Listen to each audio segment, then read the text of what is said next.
Hello, Micah. We're back at the can of worms because I think I have a little bit of a moisture problem with these worms. I think that they need more moisture in order to be happy. Now, this all comes down to how the worms breathe. Worms don't have lungs like we do, so getting oxygen into their body and getting carbon dioxide out of their body is a little bit harder. With us, we just take a deep breath in, so take a deep breath in, and you breathe out.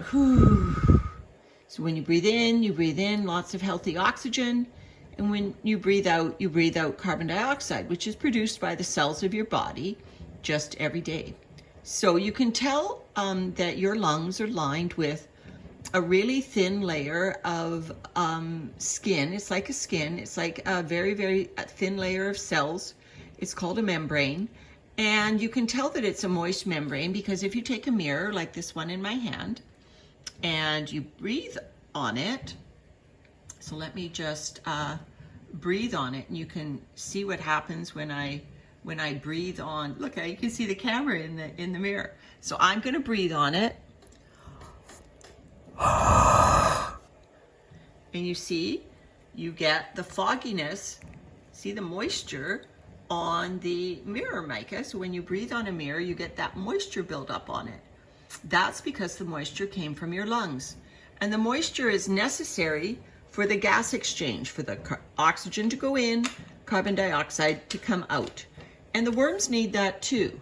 They need moisture. And I'm a little worried that this cardboard doesn't give them enough moisture in the soil. Like I said, the cardboard is kind of dry, and that means the worms are living in too dry of an environment. So what I've done is, well, first let me see again whether we can just find you a worm. It's always difficult in this bin, but let me just turn this over quickly and see if I can find you a worm. Because if I could find you a worm, come on. Oh, there's one. If I could find you a worm, then I could demonstrate to you what I'm talking about. Where did he go? They are so fast.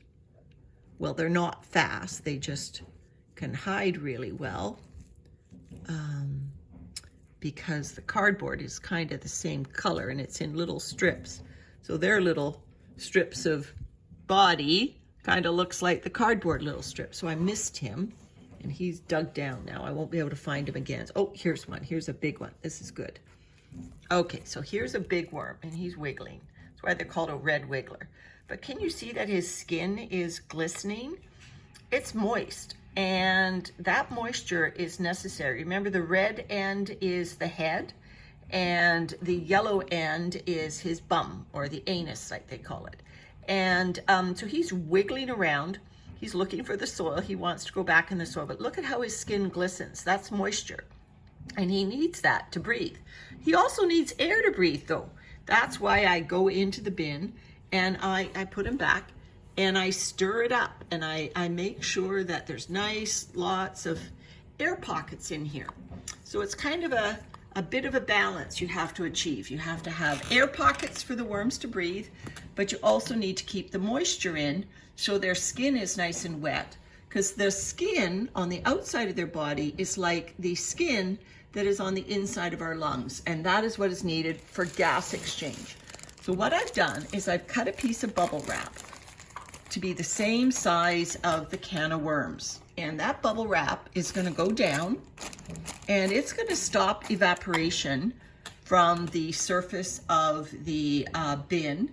And just like the mirror that I breathed on, when we check this in a few days, there will be condensation on the inside of this bubble wrap because moisture that tries to evaporate from the worm, can of worms, will be caught on the inside of the bubble wrap and not be able to escape. So it'll stay in the worm bedding, and the worms will be happier because they will have lots of moisture to breathe.